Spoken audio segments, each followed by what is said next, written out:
I'm Joe. I'm a product manager and a photographer and a chef. I'm also a giant history dork, and this is how I PM.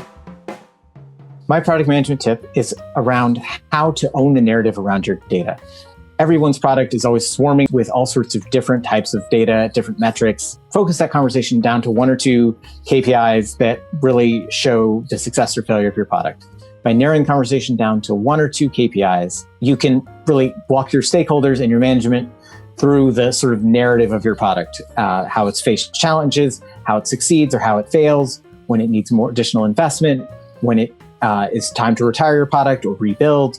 If I focus the conversation down to one or two metrics that you really understand and you understand what drives them and what you can do to improve or address those metrics, you can really own the conversation and have a much clearer path to further investment or further expansion of your product, and to quickly and easily focus stakeholder and management conversation around your product.